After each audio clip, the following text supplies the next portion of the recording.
partying and eating and drinking.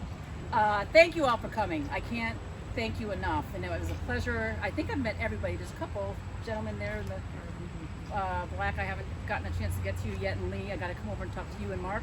But I've been trying to make my way around the room, and you know, it's really an honor to be the endorsed candidate running for Congress. It's something that I didn't anticipate, actually. But you know, when the opportunity comes, you got to grab it. And it came to me. The party asked me to do it, and I did. So here I am, and I've been into it for about 2 months.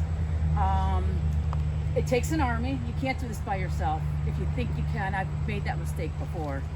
You know, tried to do my campaign by myself with maybe my loyal sister by my side, but that was about it. And now I've got a fantastic team, the best team ever. Dennis is my campaign manager. Sean is the communication director, but he does everything. He keeps us on track, keeps us honest, and I talk to him several times a day. And Margie, of course, is our social media expert, and I got 2 other people, Dale, a college classmate who planned this party, and Dina Southwell, who worked with me at Sun Life, and she was my recruiter, actually, so she's really good at hiring talent. She's really, really good. So, and we could use more volunteers, so anybody else who wants to step up, please. It's really starting to kick into high gear. I'm really pleased with the way things are going. Things are going better than I ever would have thought. The media, social media part is really professional and kicked up a notch. We're getting followers every day, famous followers who are actually tuning into the campaign. I've been trying to go to rallies. I've been trying to be present. I've gone to almost every RTC, either virtually, and people are getting creative with that.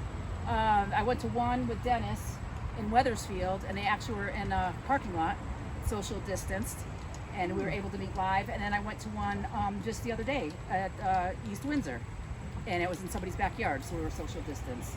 But you know, I know people say change and change. Look, Congressman Larson, nice guy. He's very affable. We all know him. But what has he done for us? What's happened with Connecticut? What's happened with the country? Every single solitary delegate that we have, congressional and Senate, is a Democrat.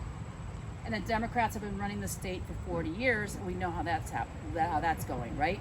We need to balance this out. We need good Republicans in office, and we need them at the national level. I'm willing to fight. Floyd just told you guys that I was the lead plaintiff on the lawsuit for the absentee ballot. I had no problem doing that, regardless of 80 hate emails that I've gotten.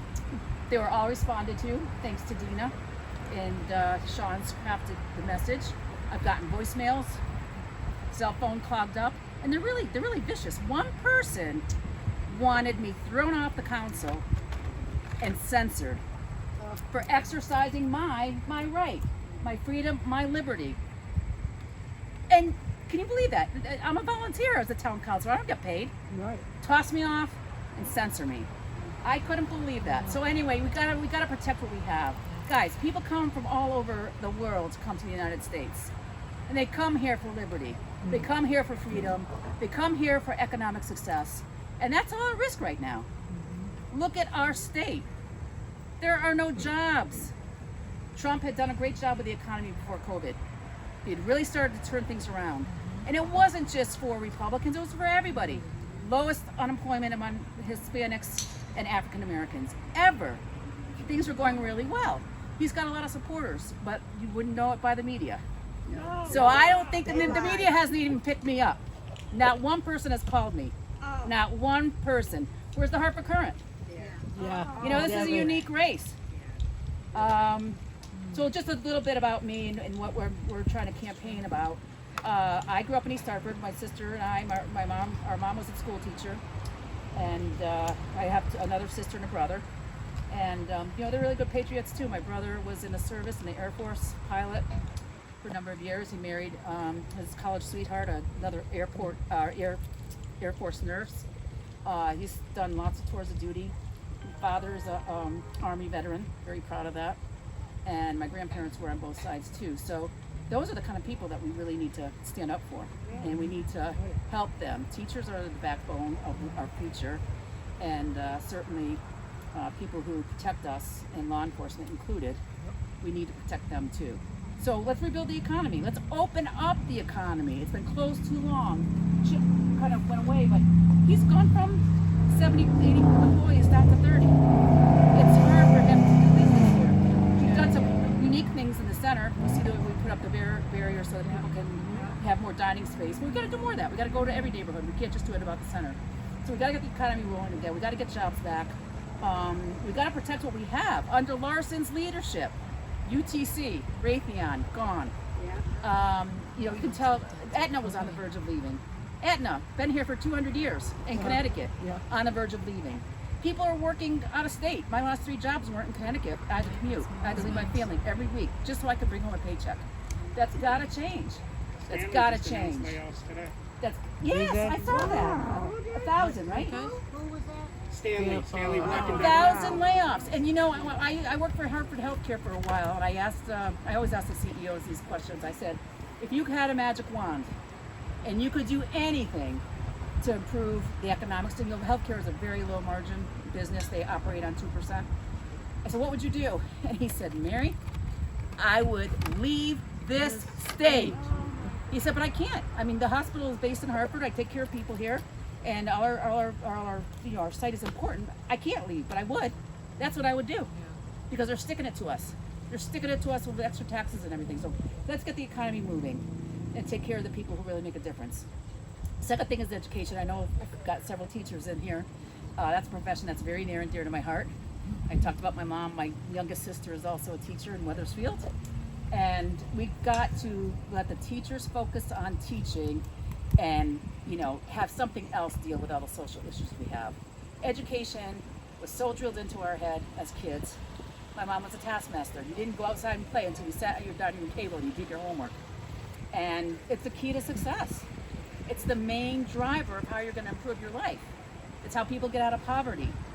So we need to focus on that. I would love to see us expand the trades. Trade schools. When I went to high school, again, dating myself, auto mechanics was big, woodworking was big. They even taught some basic electrical classes if you wanted to do that. And there was vocational high schools. There's very few of them. Not everybody is college material, or nor do they need to be. You can make a very good living off of these trades, a plumber, electrician, and so forth. We've got to bring that back and supplement what we have in the public schools. You know, the other thing I think that's really, really important is, I talked a little bit about it, is public safety. Mission critical. We got to support our police officers and our first responders. The crap that they're taking right now, they're being spit on and being disrespected. Who's going to keep us safe? What's going to happen when these riots break out? I mean, are we going to be another Minneapolis? Really? Burning down the police precinct. Who ever heard of that? I mean, Target is moving out of there because of all this stuff. Peaceful protest is one thing, but we've thrown so much money at the inequity issue, and it's not moving us forward. We need more creative, innovative solutions, and I believe on those 3 pillars, the job is very important. I've been out of work. It's not fun, and I didn't feel good about myself. We need people to go to work and have jobs. Education that I just described, and then public safety.